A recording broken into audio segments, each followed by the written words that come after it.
Dr. Lisa Morgan rubbed her tired eyes and looked at the screen again. The numbers were still there. After 3 months of testing, she was sure about what she had found. The dark matter particles were responding to her electromagnetic field in ways that should not be possible. "Jake, come look at this," she called to Commander Jake Sullivan, who was checking the equipment in the next room. Jake walked over and stood behind her chair. "What is it now, Lisa?" "I think I figured out how to control dark matter. Not just detect it, but actually move it around and shape it." Jake frowned. "That sounds impossible. Dark matter barely interacts with normal matter. That's why we can hardly see it." Lisa pointed at her screen. "Look at these readings. When I send a specific frequency through the electromagnetic coils, the dark matter particles start moving in patterns. They follow the magnetic field lines." "Show me," Jake said. Lisa typed commands into her computer. In the test chamber, invisible, forces began to move. The only way they could see what was happening was through the sensor readings on the screen. Dark matter was forming into a tight ball, then stretching into a long line, then spreading out like a sheet. "This is incredible," Jake whispered. "Do you know what this means?" "It means we might be able to use dark matter as a tool, maybe even as a weapon." Jake's military training kicked in. "A weapon? How?" Lisa pulled up another screen showing energy, calculations. "Dark matter makes up most of the universe, Jake. There's more dark matter around us right now than normal matter. If we can control it and compress it, we could release enormous amounts of energy." "How much energy?" "Enough to power a city, or destroy a fleet of ships." Jake stared at the screen. 3 years ago, humanity had built their first colony ships and started exploring nearby star systems. They had been alone in space until 6 months ago, when they met their first aliens. The meeting had not gone well. The Zephyrian Empire had attacked human ships without warning. They treated humans like bugs that needed to be stepped on. Human weapons were no match for alien technology. Earth's government was building more ships and better weapons, but they were still far behind. "Lisa, this could change everything. How long until you can build a working prototype?" "Give me 2 weeks. I need to build larger coils and run safety tests." "You have whatever you need. I'll call Admiral Rodriguez and tell her we might have something big." 2 weeks later, Lisa stood in the weapons bay of the colony ship UES Nightfall. Captain Ben Carter watched as her team installed the first dark matter cannon prototype. The device looked simple, just a series of metal rings connected to the ship's power system. "Are you sure this thing won't blow up my ship?" Captain Carter asked. "The tests showed it safe," Lisa replied. "The dark matter forms outside the ship, so there's no risk to the hull." "And you're sure it will work?" "The small-scale tests worked perfectly. This should be just a bigger version." Captain Carter nodded. "We'll find out soon enough. Long-range sensors show Zephyrian raiders heading this way. 3 ships, same class that attacked the mining station last month.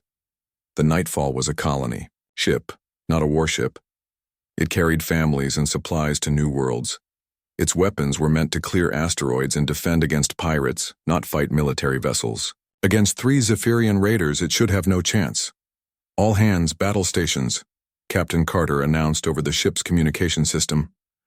"Civilian personnel report to emergency shelters." Lisa stayed on the bridge with Jake and Captain Carter. Through the main view screen, they could see 3 sleek alien ships approaching. The Zephyrian vessels were twice the size of the Nightfall and covered in weapon ports. "Incoming transmission," reported the communications officer. "Put it on screen," Captain Carter ordered. A reptilian face appeared on the view screen. The aliens. Skin was green and scaly with yellow eyes that showed no emotion. "Human vessel, you will surrender immediately. Your ship and cargo belong to the Zephyrian Empire. Resist and you will be destroyed." Captain Carter stood up. "This is Captain Ben Carter of the UES Nightfall. We are a civilian vessel carrying families. We request safe passage." The alien laughed, a harsh sound like breaking glass. "Humans have nothing we want except your ships and metal. Prepare to be boarded." The transmission ended. The 3 Zephyrian ships moved into attack formation. "Captain, they're charging weapons," the tactical officer reported. "Shields up. Return fire with conventional weapons." The Nightfall's laser cannons fired first, striking the lead Zephyrian ship. The beams barely scratched the alien vessel's armor. The aliens returned fire with plasma cannons that hammered the human ship's shields. "Shields down to 60%. The tactical officer called out. "Lisa, is your weapon ready?" Captain Carter asked. "Dark matter cannon is charged and ready to fire. Do it." Lisa's hands moved over her control panel. Around the ship, invisible dark matter began to gather and compress. The energy readings on her screen climbed higher and higher. "Firing dark matter torpedo," she announced. A sphere of compressed dark matter shot out from the Nightfall toward the lead Zephyrian ship. It looked like empty space, invisible to the naked eye. The aliens did not even try to dodge because they could not see it coming. The dark matter torpedo hit the Zephyrian ship and released all of its compressed energy at once. The alien vessel simply vanished in a flash of light brighter than a star. When the light faded, nothing remained but glowing particles drifting in space. The other two Zephyrian ships stopped firing. They had never seen a weapon like this before. "What was that?" one of the alien captains demanded over the radio. "That was a warning," Captain Carter replied. "Leave now or join your friend." The two remaining Zephyrian ships turned and fled at maximum speed. They had come expecting an easy victory against primitive humans. Instead, they had seen their flagship destroyed by an impossible weapon. Lisa stared at her readings in amazement. The dark matter cannon had worked even better than her calculations predicted. The energy release had been enormous, and they had barely used any of the ship's power. "Jake, we need to get this information back to Earth immediately," she said. "Already sending the full report," Jake replied. "Admiral Rodriguez is going to want to start mass production right away." Captain Carter sat back in his command chair. "Lisa, you may have just saved humanity and scared the hell out of our enemies." Word of the Nightfall's victory spread quickly through both human and alien communication networks. Within days, every species in the galaxy knew that humans had developed a new type of weapon, a weapon that could destroy ships with a single shot. The age of human technological dominance was about to begin. Admiral Kate Rodriguez sat in her office on Mars Defense Station reading the same report for the 5th time. 3 days had passed since the Nightfall incident, and her communication systems had not stopped ringing. Every major alien civilization in the galaxy wanted answers about humanity's new weapon. "Admiral, we have another transmission from the Galactic Council," her aide Lieutenant Sam Parker announced. "Put it through to my main screen," Kate replied with a tired sigh. The face that appeared was not human. High Arbiter Vex Thule of the Orb Centauri Federation had blue skin, 4 eyes and tentacles instead of hair. His species had been leaders in the Galactic Council for over 2,000 years. "Admiral Rodriguez, the Galactic Council demands an immediate explanation for your species' use of forbidden weapons technology." Kate leaned forward in her chair. "High Arbiter, we were not aware that any weapons technology was forbidden. We were defending ourselves against unprovoked attack. Your ship destroyed a Zephyrian vessel using unknown energy patterns. Our scientists cannot explain how this is possible. Such power should not exist. We developed the technology ourselves. There are no galactic laws against scientific research." Vexthule's 4 eyes narrowed. "There are laws against weapons that threaten the balance of power. The Council will meet in 7 days to discuss this matter. You will send a representative." The transmission ended before Kate could respond. She rubbed her forehead and looked at the stack of similar messages on her desk. The Corvin Hegemony, the Stellar Alliance, the Trade Federation. Every major power was demanding explanations. "Sam, get me Ambassador Chris Bennett. Tell him he's about to have the most important job in human history." 1 week later, Ambassador Chris Bennett stood on the bridge of humanity's newest ship, the UES Shadowbane. Captain Amy Walsh had volunteered to transport him to the Galactic Council station, despite the risks. The Shadowbane was humanity's first purpose-built dark matter warship, and its presence would send a clear message. "Ambassador, we're approaching Council Station Alpha," Captain Walsh reported.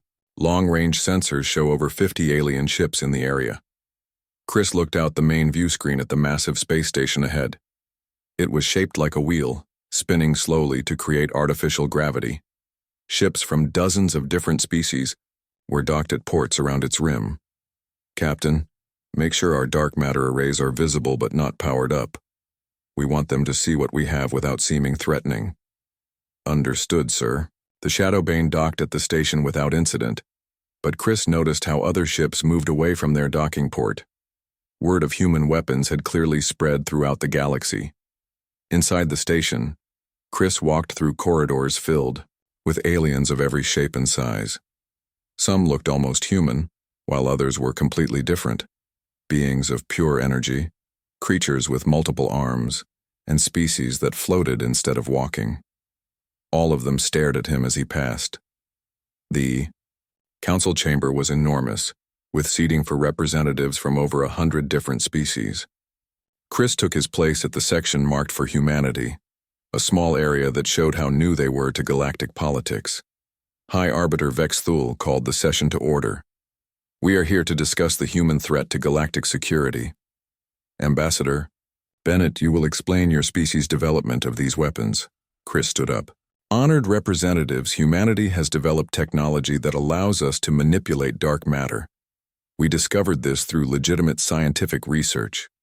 A representative from the Corvan hegemony, a large creature covered in armor plating, spoke up.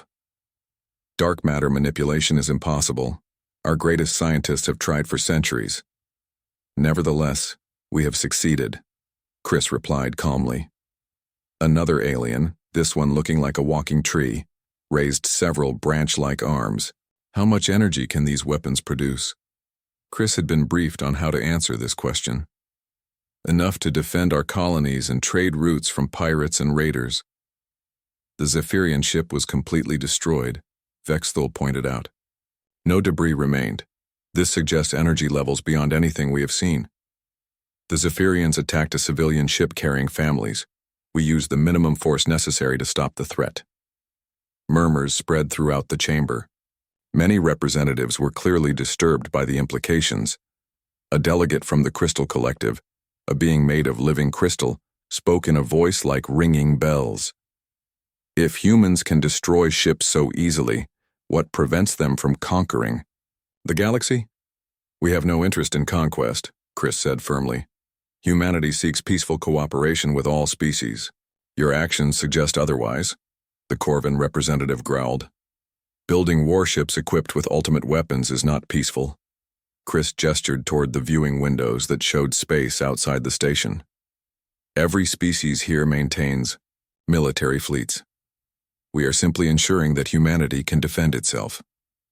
High Arbiter Vexthul stood up. "The Council will now hear from our scientific advisor about the implications of this technology." An elderly alien with gray skin and large, black eyes approached the speaking platform. Dr. Zainthor was known throughout the galaxy as one of the greatest physicists alive. "Honored representatives, I have studied the sensor data from the Nightfall incident. The energy release was approximately 10,000 times greater than conventional antimatter weapons. If humans can produce such effects consistently, they now possess the most powerful military technology in known space." The chamber erupted in frightened conversations. Representatives from smaller species looked terrified, while delegates from military powers appeared angry. Furthermore, Dr. Zainthor continued, "Dark matter is everywhere in the universe. If humans can truly control it, they have access to unlimited ammunition and energy." High Arbiter Vexthul called for order. "Ambassador Bennett, the Council, finds this situation deeply troubling. Your species has upset the balance that has maintained galactic peace for millennia." Chris remained calm despite the hostile atmosphere. "High Arbiter, humanity did not choose to be attacked. We developed these weapons out of necessity. You could share this technology with the Council for the benefit of all species," suggested the Crystal Collective representative. "We are willing to discuss cooperation, but we will not hand over military technology to potential enemies." The Corvan delegate stood up angrily. "You call us enemies? We who have maintained order in this galaxy for thousands of years?" "I call enemies those who would attack civilian ships and threaten innocent families," Chris replied. "The Council will vote on sanctions," Vexthul announced. Humanity will cease development of dark matter weapons immediately or face economic and military consequences. Chris took a deep breath. This was the moment Admiral Rodriguez had prepared him for. High Arbiter, humanity respectfully declines to accept any restrictions on our defensive capabilities. We will continue to develop technology necessary to protect our people. The chamber fell silent. No species had ever openly defied the Galactic Council before. Then this council declares humanity a threat to galactic stability, Vexthul said, coldly. Member species are authorized to take defensive measures against human expansion. Chris gathered his papers. High Arbiter, I hope the Council will reconsider this decision. Humanity desires peace, but we will not be bullied or threatened. As Chris walked out of the chamber, he could hear angry voices behind him discussing military options. He activated his communicator to contact Captain Walsh. Amy, we need to leave immediately. I think we're about to have a lot more enemies. Back on the Shadowbane, Captain Walsh received Chris's message and began immediate departure procedures. Through the bridge windows, she could see alien ships powering up their weapon systems. All hands, prepare for emergency departure, she announced. We may be leaving under hostile conditions. As the Shadowbane undocked and moved away from the station, several alien ships followed at a distance. They did not attack, but their message was clear. Humanity was no longer welcome in Council space. Chris sat in the ship's communication center, sending his report back to Earth. The diplomatic phase was over.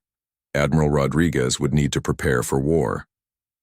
Fleet Admiral Ryan Torres stood in the command center of Earth's newest space dock, watching workers put the finishing touches on humanity's first dark matter battle group.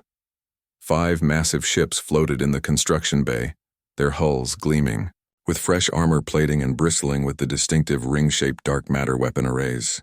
Admiral, the last ship will be ready for launch in 6 hours, reported Chief Engineer Paul Davis as he approached with a datapad full of technical readings. Good work, Paul. Are you confident these ships will perform as designed? Paul nodded.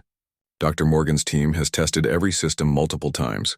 The dark matter cores are stable, the weapons are calibrated, and the new shield generators are beyond anything we've built before. Ryan looked at the 5 ships that represented humanity's hopes for survival. The UES Voidstorm, UES Eclipse, UES Phantom, UES Darkstar, and the flagship UES Oblivion were each the size of a city and packed with technology that most aliens thought was impossible. Sir, incoming priority message from intelligence, announced Lieutenant Colonel Steve Parker as he hurried into the command center. What do you have, Steve? Steve activated a holographic display showing star charts with red markers scattered across multiple systems. Our deep space monitoring stations have detected massive fleet movements throughout the galaxy. The Corvin hegemony is mobilizing their entire battle fleet. The Zephyrian Empire is calling up reserve squadrons. Even species that usually stay neutral are building up their forces.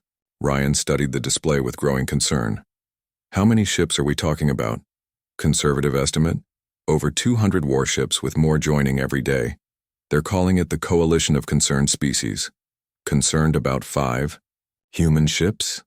Concerned about what those 5 ships can do, sir. Ryan walked to the viewing window overlooking the construction bay. Each of his ships was outnumbered 40-1, but the dark matter weapons had proven their power against the Zephyrians.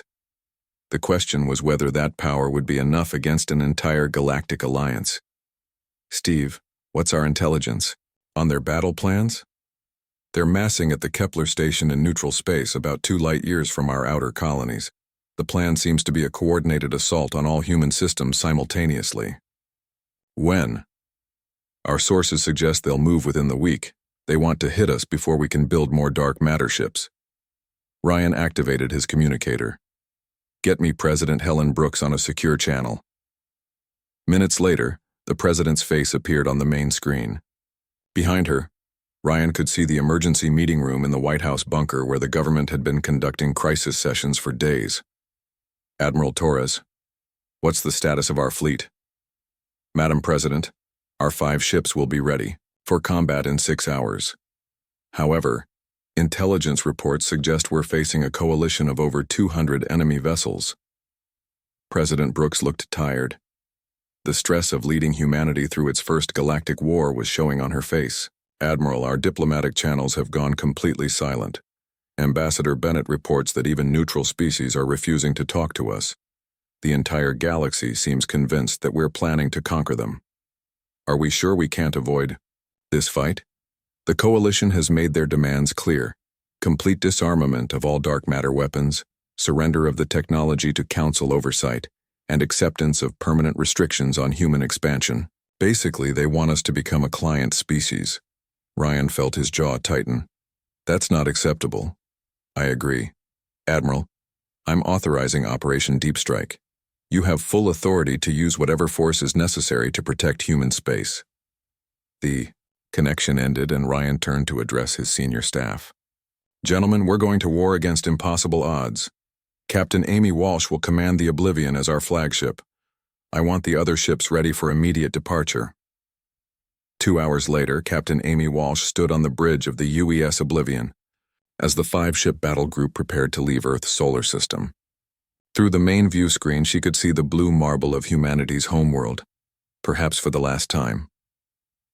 "All ships report ready for departure," announced her tactical officer. "Take us out," Amy ordered. The 5 dark matter warships accelerated, away from Earth, their revolutionary engines leaving trails of distorted space behind them. As they reached the edge of the solar system, long-range sensors began picking up the massive alien fleet gathering at Kepler Station.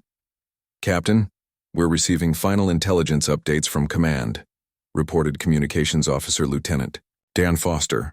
"Put it on the main display." The holographic map showed the disposition of enemy forces. The Corvan hegemony had brought 40 heavy cruisers and their massive dreadnought Ironheart. The Zephyrian Empire contributed 60 fast attack ships and support vessels. Dozens of other species had sent everything from ancient battleships to modern destroyers. "They're not taking any chances," observed Amy's first officer, Commander Lisa Chen. "Look at this formation." Amy pointed to the tactical display. "They're planning to surround us and attack from all directions simultaneously. Classic overwhelming force doctrine."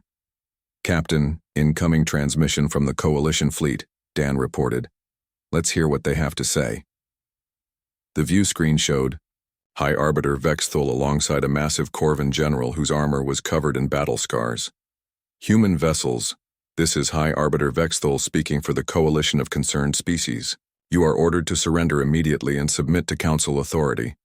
Continued resistance will result in the complete destruction of your fleet."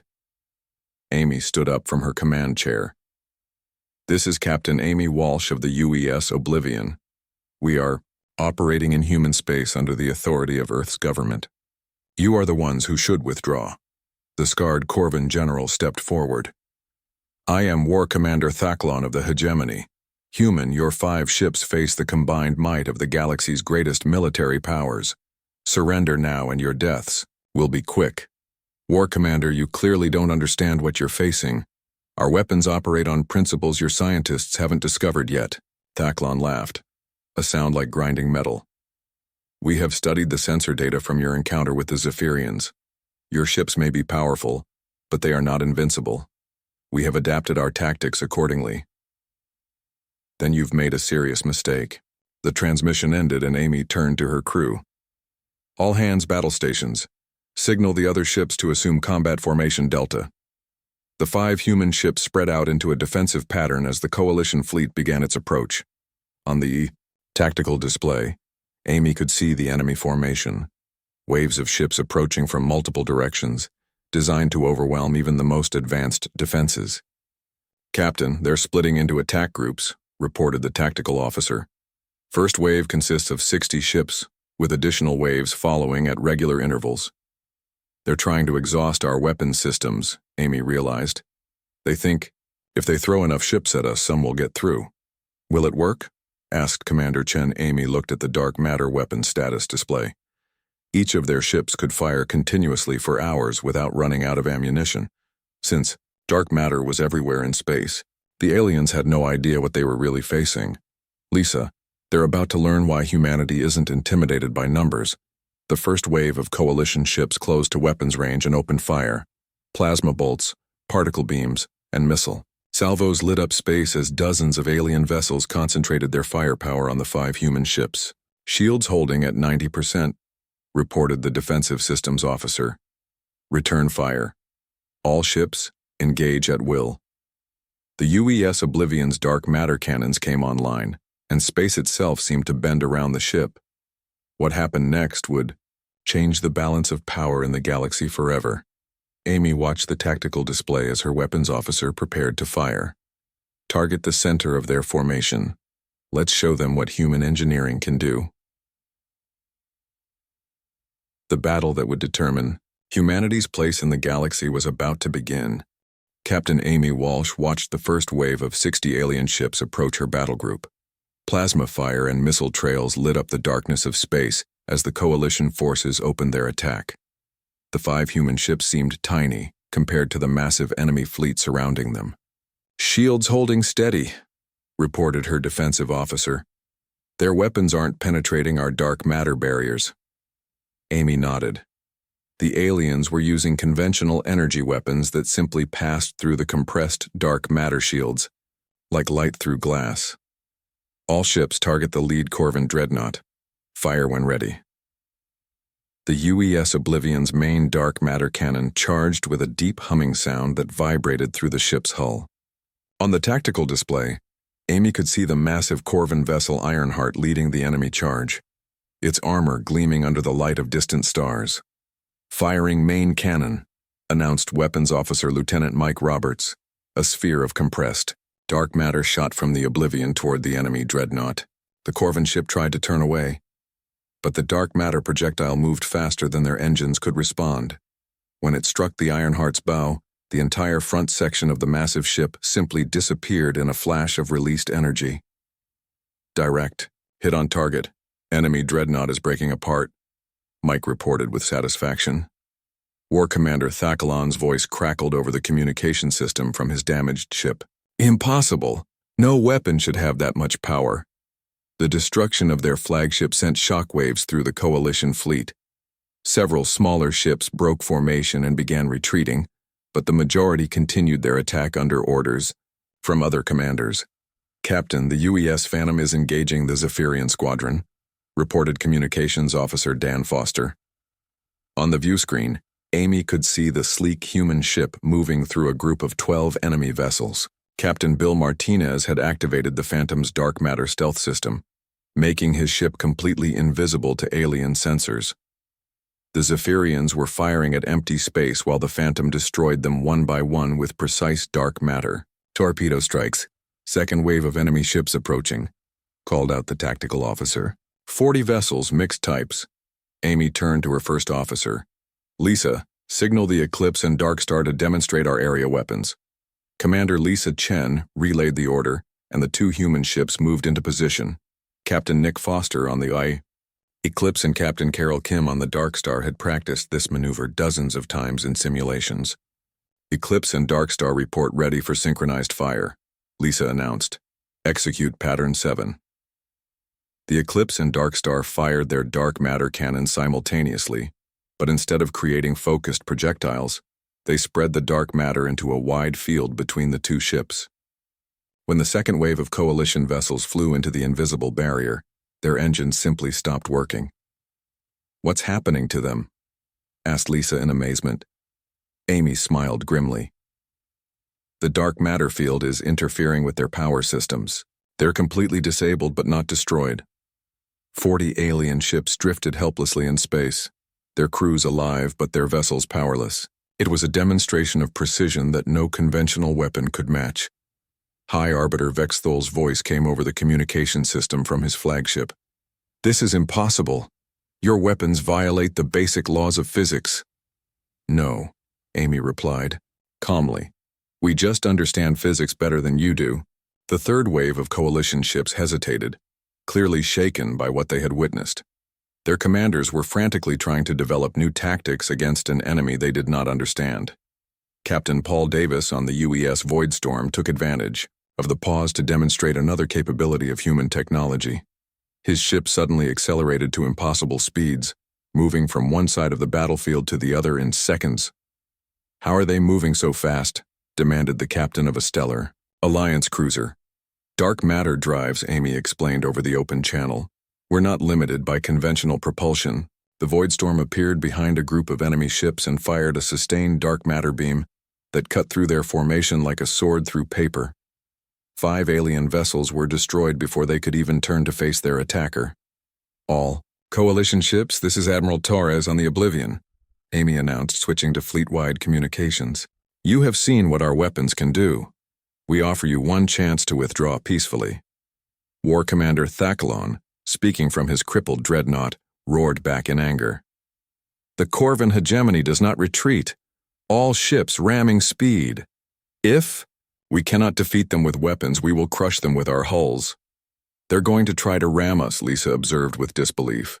Then we'll have to stop them permanently, Amy replied sadly. The remaining coalition ships, about 60 vessels, charged toward the 5 human ships in a desperate final attack.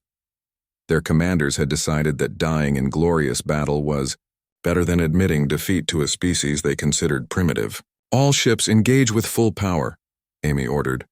Use whatever force is necessary. What followed was not a battle, but a demonstration of technological superiority so complete that it shocked the galaxy. The UES Oblivion created a dark matter singularity that swallowed 10 enemy ships at once. The Eclipse fired a beam that cut a Zephyrian battleship in half lengthwise.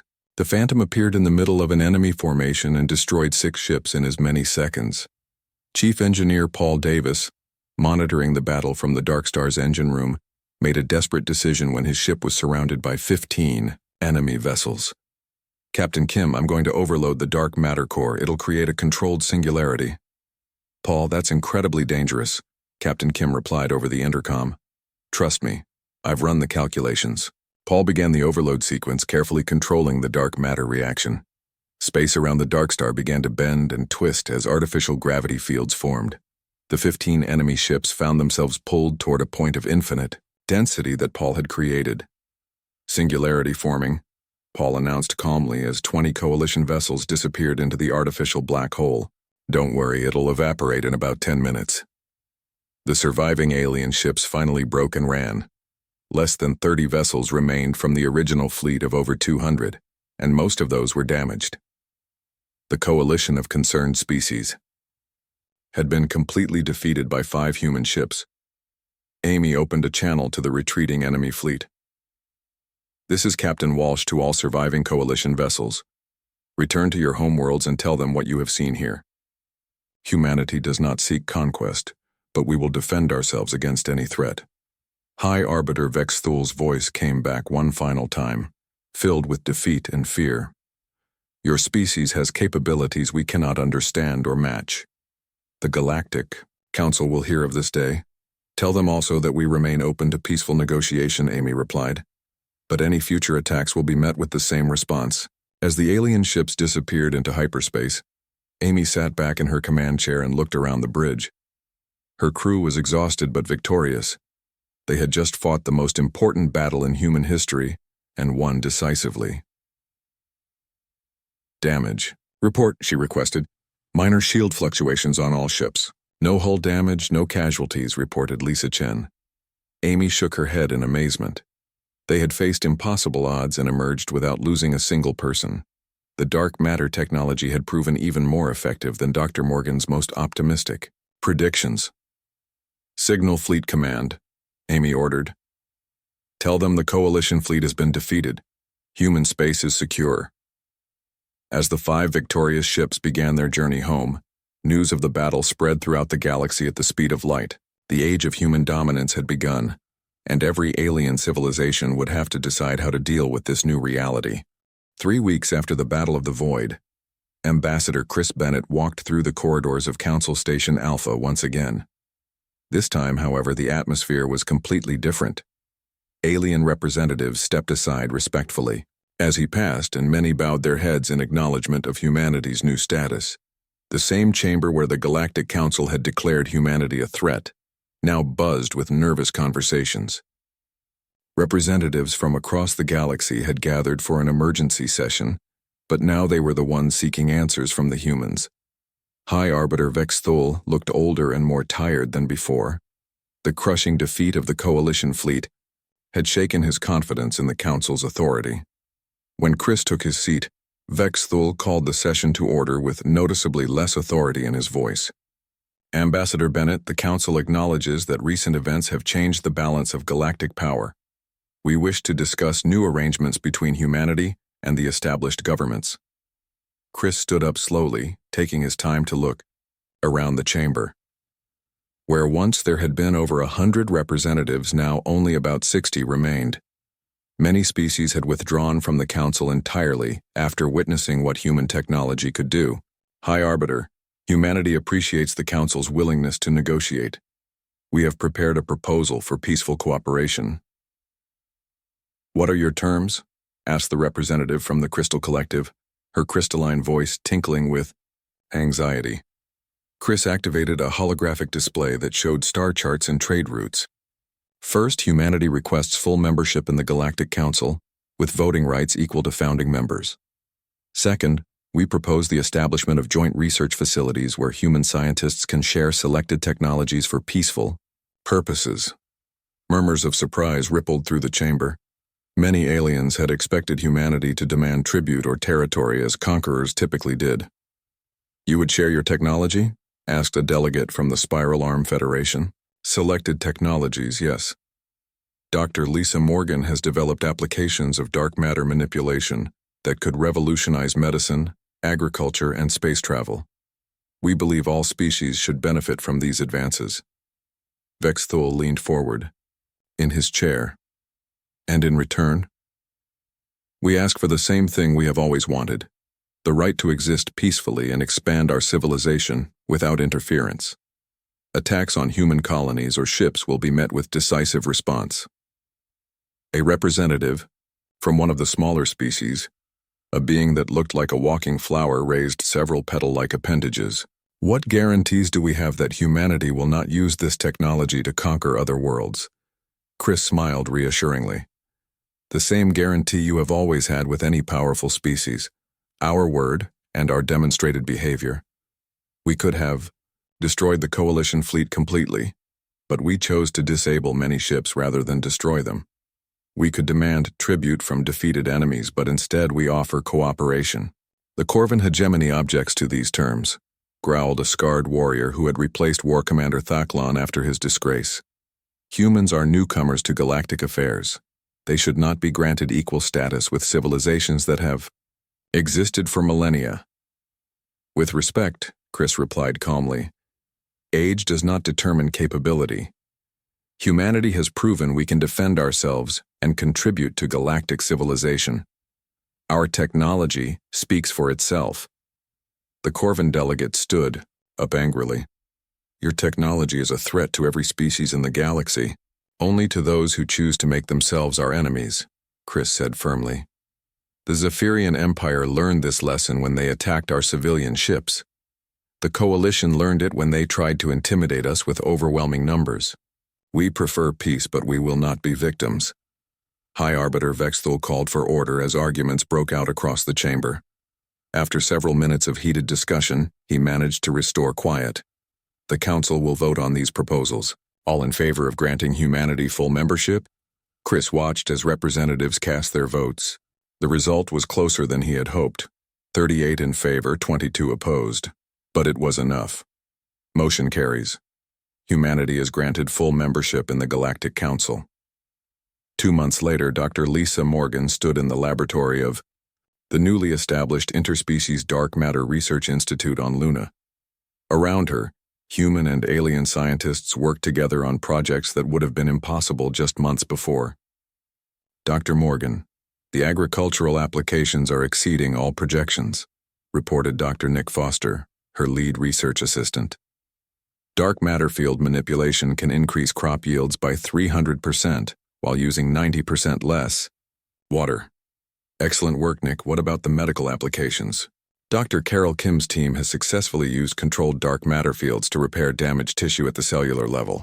We're basically rewriting the rules of medicine.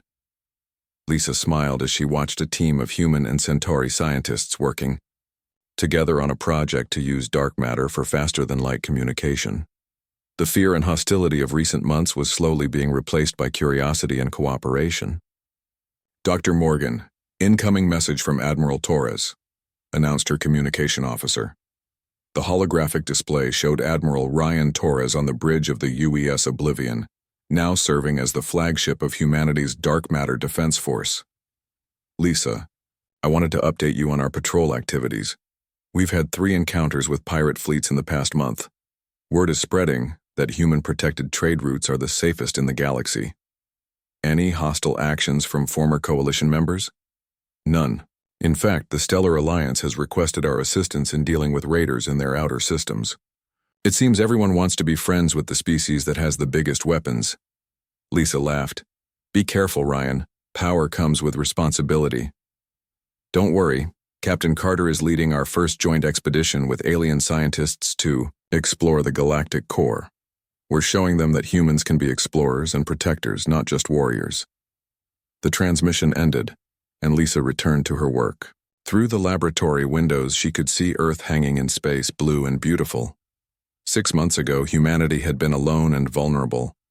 Now they were the dominant military power in the galaxy, but more importantly, they were becoming leaders in scientific cooperation.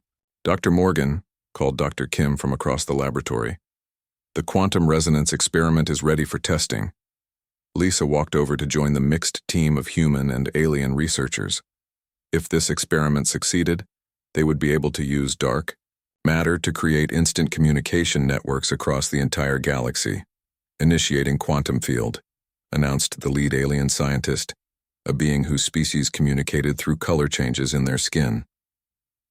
The dark matter field generator hummed to life, and space around the device began to shimmer. On screens throughout the laboratory, data flowed showing successful quantum entanglement across impossible distances.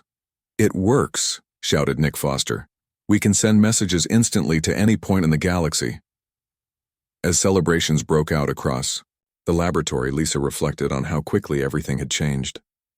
Humanity had gone from being unknown newcomers to galactic leaders in less than a year.